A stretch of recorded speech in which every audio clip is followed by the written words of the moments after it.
조합제TV 시청자 여러분 안녕하십니까. 2021년 3월 27일 오후 6시입니다. 바이든 행정부의 출범 이후에 미중 대결 구도가 새로운 양상을 보이고 있습니다. 우선 미국이 중국을 어떻게 인식하느냐에 대해서 어제 있었던 바이든 대통령의 기자회견은 상당한 힌트를 주고 있습니다.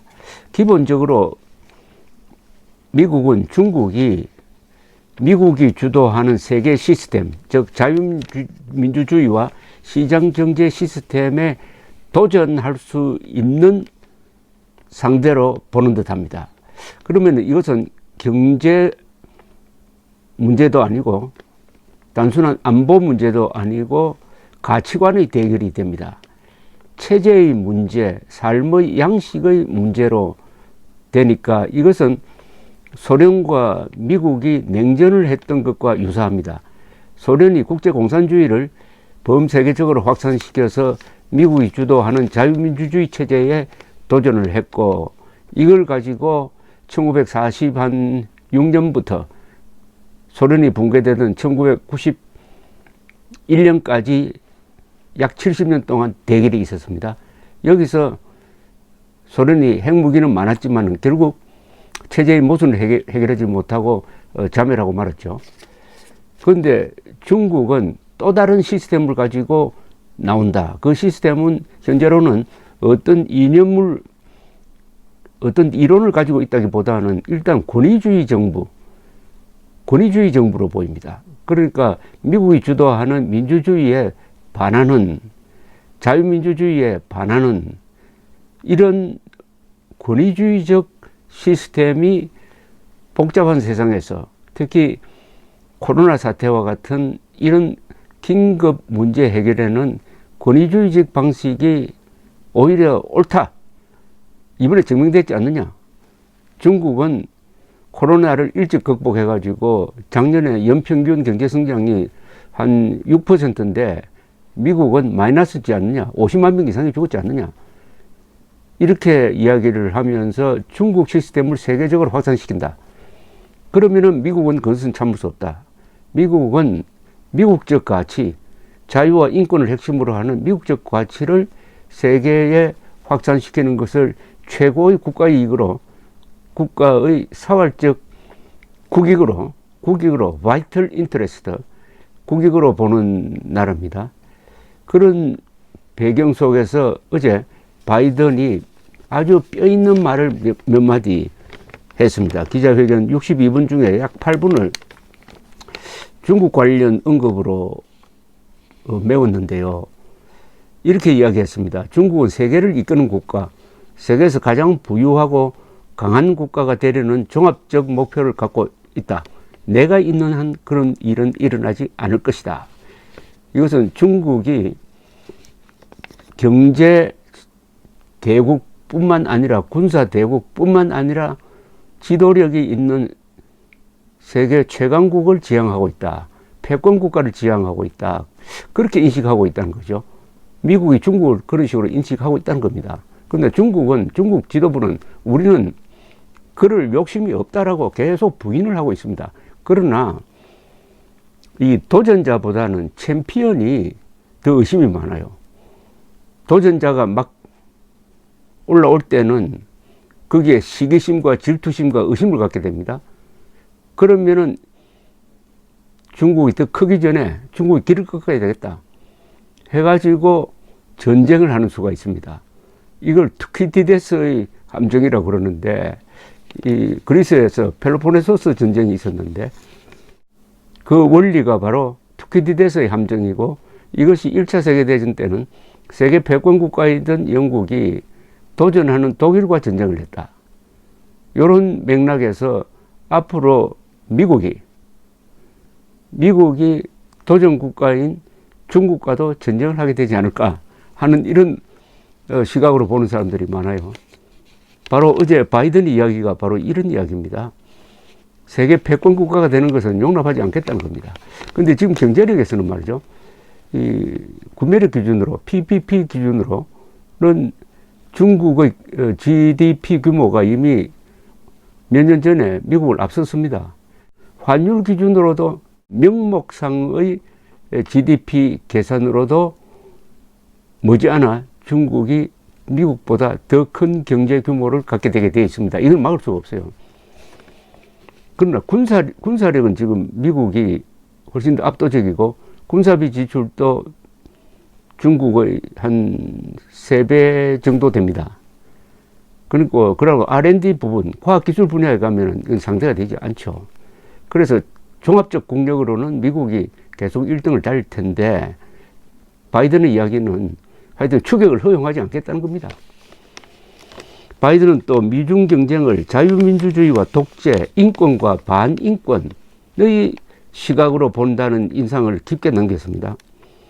여러분의 자녀나 손자가 앞으로 독재와 민주주의 중 누가 성공했는지에 대해서 박사 논문을 쓰게 될 것이다. 민주주의와 독재 간의 전투다. 미국이 그저 패권 유지를 위해 중국과 경쟁하는 것이 아니다. 독재 국가들의 도전 앞에서 자유, 인권, 민주주의를 수호하는 것이 미국 건국 정신이다. 이런 이야기까지 했습니다. 중국과 치열한 경쟁이 있을 것은 명백한 사실이지만 그러나 대립을 추구하지는 않는다. 과거에 소련과는 요 차이를 좀 두고 있습니다. 단 중국이 국제 규범을 지킨다면은 대립과 경쟁은 다르죠. 대립은 둘 중에 하나가 꺾여야 됩니다.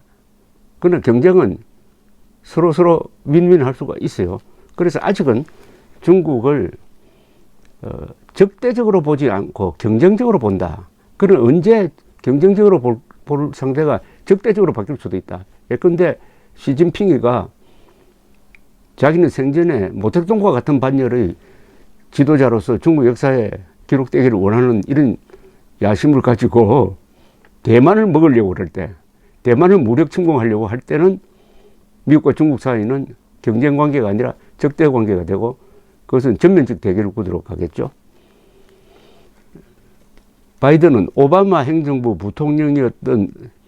오바마 시절에 부통령이었던 시절에 당시 중국 부주석이던 시진핑과 만났던 때를 회상하는 이야기도 했습니다. 시진핑이 민주적 디모크래틱의 소문자 D도 뼈대에 없는 사람이지만 아주 스마트한 사람이다 라고 높게 평가를 하고 껄끄러운 이야기를 할 때도 시진핑이 못 알아듣는 척하지 않는다는 점을 내가 높게 평가한다 라고 하면서 시진핑에 대해서 독재가 미래의 추세이며 민주주의는 복잡해진 세계에서 기능하지 못한다고 생각하는 푸틴 같은 사람 중 한 사람이다. 푸틴과 시진핑을 같이 비교를 했습니다. 같은 반열에 넣어버렸습니다. 상당히 시진핑 기분 나쁠 겁니다. 그리고 지난달 11일 시진핑과 2시간 동안이나 통화한 내용도 일부 언급을 했습니다. 바이든은 미국은 자유, 인권을 최고의 가치로 여긴다. 바로 건국정신이다. 그게 이것은 양보할 수 없는 우리의 가치관이다 라고 했답니다. 또 시진핑에게 당신과 당신 나라가 계속해서 그렇게 노골적으로 인권을 침해하는 한 우리는 계속 가차없는 방식으로 세계의 주의를 촉구하고 무슨 일이 일어나는지를 우리는 분명히 할 것이다. 이렇게 아주 들이댔습니다. 어떤 미국 대통령도 위구르족들에게 또 홍콩에서 무슨 일이 일어나는지를 공개적으로 말하는 것을 꺼리지 않을 것이다. 대중 압박의 최전선에 인권 문제를 두겠다고 했습니다. 중국과 관계되는 가장 큰 인권 문제는 신장 위구르 지역에서 수백만 명을 그냥 강제 수용소 비슷한 데 집어넣어 놓고 있는 거. 그 다음에 홍콩의 민주주의를 존중한다고 약속해 놓고 그게 이제 일국의 양제인데 그것을 부인해버리고 홍콩을 완전히 독재적으로 통제하기 시작했다. 그 다음 단계로 대만에 야욕을 뻗친다. 여기에 대해서는 좌시하지 않겠다. 이런 이야기입니다. 그리고 미래는 기술에 달려 있다면서 국내 총생산의 2% 정도로 과학기술에 투자하겠다고 했습니다. 이것도 대중 전략입니다. 중국도 이제 돈도 많이 벌고 해놓으니까 언제까지 미국의 기술에 의존해서는 안 되겠다. 우리가 기술 독립을 해야 되겠다 하면서 과감하게 R&D에 지금 투자를 하고 있습니다. 그러니까 미국도 그렇다면 우리도 해야 된다. 이제 앞으로 미국과 중국 사이에 기술 경쟁이 벌어질 것으로 보입니다. 자, 이런 바이든의 발언에 대해서 화춘잉 중국 외교부 대변인은 기자들 앞에서 이렇게 설명을 했습니다. 국제규범 준수에 있어서 중국은 모범생이고 미국은 열등생이다. 그것은 공인된 사실이다. 미국에서 코로나로 50만 명이 사망하고 총격 사건으로 1년에 4만 명 이상 죽지 않느냐. 민주 인권의 등대라는 자랑을 할 자격이 없다. 라고 이야기했습니다. 그리고 추이텐카이 주미 중국 대사는 CNN과 인터뷰를 하면서 우리의 목표는 더 나은 삶을 위한 중국인들의 점점 커지는 열망에 부응하는 것이지 다른 나라와 경쟁하거나 다른 나라를 대체하는 것이 아니다. 미국을 뛰어넘는 것이 중국의 국가 전략인 적이 한 번도 없었다. 라고 했습니다. 자, 이게 저는 중국의 역사적 맥락으로 봐서 중국이 세계 제국이 되는 것은 불가능하다고 생각했고요. 한 번도 세계 제국이 된 적은 없습니다. 중국이란 나라는 제가 중국이라고 했을 때 한족입니다. 한족. 중국은 여러 번 북방민족으로부터 이 식민지가 된 적이 많죠. 오히려 그 기간이 훨씬 더 깁니다. 순수한 한족 정권은 요사이 모택동 이후와 그 다음에 명나라, 송나라, 한고조 시절에 한나라 이 정도고요. 그 다음에 청나라라든지 당나라, 수나라, 뭐 원나라, 요나라, 금나라, 56국 전부 다 북방 유목민족이었습니다. 그러니까 문화적으로 앞섰던 한족이 군사적으로 앞섰던 북방 유목민족의 지배를 오랫동안 받았다. 그런 과정에서 이 한족 왕조, 명나라라든지 송나라 이런 왕조는 좀 약점이 있습니다. 그러니까 상무정신이 약하고요. 장교 양성 제도가 없었습니다. 그러니까 군사적 전통이 약했습니다. 특히 기동력이 약했습니다. 기동력이라는 것은 옛날에는 기마군단이었고 한 15, 16세기 이후에는 해군력이죠. 이 해군력과 기마군단에서 약해가지고 항상 군사적으로 밀렸습니다. 그럼 좋은 예가 한때 세계 GDP의 한 30%를 차지했던 청나라가 해군력이 강한 영국에 완전히 수모를 당했지 않습니까? 그게 아편전쟁이죠. 그 다음에 프랑스에 당하고 그래야 그 뒤에 아편전쟁 이후 한 100년 동안 중국은 서구 열강으로부터 완전히 뜯어먹히는 나라가 되었습니다. 그리고 모택동이 1949년에 통일한 이후에 그 수모를 딛고 최근 등소평 이후에 30년 이상 연 10% 이상 경제 성장을 이루는 세계에서 보기 드문 국력의 대폭발을 지금 경험을 하고 있습니다. 이런 걸 종합해서 봤을 때 중국이 과연 세계를 제패할 군사력이 있느냐? 저는 부정적으로 봅니다. 그 다음에 정신적 지도력이 있느냐? 즉 정치적 지도력이 있느냐? 중국 시스템이 세계에서 모범으로 따라갈 만한 거냐? 그럼 우리가 지금 중국 시스템을 따라갈 수 있느냐? 우리가 미국 시스템을 따라갈 게 많지만 중국 시스템, 특히 정치 시스템을 우리가 따라갈 수 있느냐? 부정적이죠. 그건 안 될 겁니다. 그래 해서 중국은 세계 최강국이 될 생각은 없지만 다 과거에 중화 정신, 즉 동아시아에서는 내가 패권, 헤게모니를 장악하는 나라가 된다. 그래야 주변 국가를 통제한다. 옛날에는 조공 시스템이죠. 그게. 그 생각은 확고하다고 생각합니다. 그런 점에서 한국은 매우 위험하죠. 한국은. 그러나 일본은 미국과 딱 붙어 있고 미국과 전략적으로 딱 붙어 있는데 한국이 중간에서 문재인 정부 들어서 가지고 지금 중국의 압박에 그리고 중국의 앞잡이인 북한의 압박에 굴복하는 모습을 보이고 있다는 것이 좀 끄림칙한 상황입니다. 어제 기자회견에서 바이든 대통령은 이 중국과 대응하기 위한 이 동맹국 강화에 대해서 아주 강조를 했습니다. 특히 미국, 인도, 일본, 호주 안보연합체 쿼드라고 불리는 이걸 아주 강조를 했는데 여기서 한국이 빠져 있습니다. 지금